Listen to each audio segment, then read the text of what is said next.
Alhamdulillah wa salatu wa salam ala nabiyyina Muhammad wa ala alihi wa sahbihi wa sallam. Amma ba'd. Habati fillah, in a beautiful athar of one of the Salaf, I can't remember if it was Ali ibn Abi Talib radiallahu ta'ala anhu, or one of the Sahaba to Rasul sallallahu alayhi wa sallam radiallahu ta'ala anhu majma'in. And he said, Rahimullah min arafa qadrihi. He said, may Allah have mercy upon the one who knows his level. Because one of the things what we find, walillah alhamd, Allah subhanahu wa ta'ala has blessed a lot of people to go study in various lands, to study with the ulama sunnah. And they come back to their lands, especially we have this phenomena in the West, but it might be in other countries as well. And no doubt the scholarship should be respected of those students of knowledge and those who have reached a level of maybe being referred to as mashayikh, especially in their society.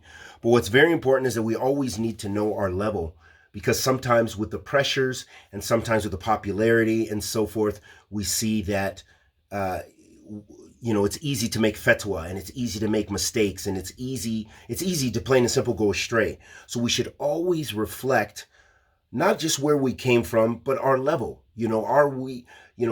You should be able to look and not be on a new minhaj, which is to sever the ties with the scholars. We need scholars in the West. We do need that. And we do have scholarship in the West. But I don't deem, or very few people on the level that their scholarship is on the level of, for example, some of our scholars in Saudi Arabia or in Yemen or what have you. But in their society, they have the role, of being a scholar, of people referring back to they're grounded. But what happens, like I said, is sometimes people don't know their level and they forget and they're bombarded. So they make fatwa very easily, and it's only natural that they will make more mistakes than their scholars. That's a natural inclination. And another dangerous thing that I see, which I believe to be really as a flag that was kind of heralded by and revived by Yasir Qadi, is this severing of the ties with the ulama sunnah. Because when you sever the ties with the ulama sunnah, you can begin to say that you are the representative of scholarship. Then you can begin to make bid'ah after bid'ah and begin to deceive the people with newly invented principles that we don't see, that have no authority from Allah subhanahu wa ta'ala. For example, let's not talk about the differences in Aqidah, or there's different madhabs in Aqidah we can follow. Who preceded these kind of wicked statements? These are wicked statements because they are an undermining of the scholarship of the Sunnah, of the scholarships of Ahl Sunnah, and they are undermining of the whole madhab of Ahl Sunnati wal Jama'ah. The whole madhab, all the books of Ahl Sunnati wal Jama'ah go against this type of bid'ah. And so these kind of things are being propagated, and they are a spreading of sickness throughout the community and a spreading of deviation in bid'ah and undermining the scholars. So then the people don't even think about those scholars. Those are scholars over there. Those scholars are scholars of the Sultan. They're scholars for dollars. They're this, they're that. All kind of newly invented bid'ah, which undermines everything that Allah subhanahu wa ta'ala commands you. That we have to respect those charged in authority over us. No, they're not in charge of authority over us, but they know the religion. And the Prophet ﷺ said, al-ulama warath al-anbiya, that the scholars of the warath, they're the inheritors of the anbiya. So they have to be respected, and especially scholars of Ahl Sunnah.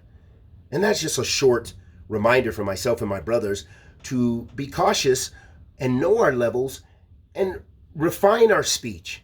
And restrict our speech to call into the book and the sunnah, and trying our best to harness our tongues, because that's another difference you see between the scholars and their level compared to a lot of people. Mashallah, they studied for 10 years, they studied for this many years. You find a lot of people, it's easy for them, their tongues to run and go, and then it's easy to make more mistakes. May Allah forgive us and bless us and guide us. Bless us and all the people to be from Ahl Sunnah. May Allah protect us from the new manahij, the new various ways of deviation that Ahl Bid'ah is propagating. May Allah subhanahu wa ta'ala bless us with the swords of the Sunnah so we can behead all of those false ideologies and all of this kufriyat with shirkiyat and all of these ideologies that undermine the Sunnah of Muhammad ibn Abdullah sallallahu alaihi wasallam ومذهب السلف هذه أمة كما قال النبي صلى الله عليه وسلم خير الناس قرني ثم الذين يلونهم ثم الذين يلونهم. The Prophet sallallahu alaihi wasallam said the best people is those people of my generation, then those follow them, those who follow them. So it's not about these new people who are saying yes, it's you don't need to call yourself Salafi, or better yet, we're not even talking about calling yourself Salafi, but you don't even need to. Salafi is a bid'ah. This is an evil, wicked statement. That this is not a statement based on knowledge, and I'm going to just do it in all ihtiram, all niceness. This is not a statement of knowledge. It's a statement of batil. Wa sallallahu wa sallam ala nabiyyina Muhammad.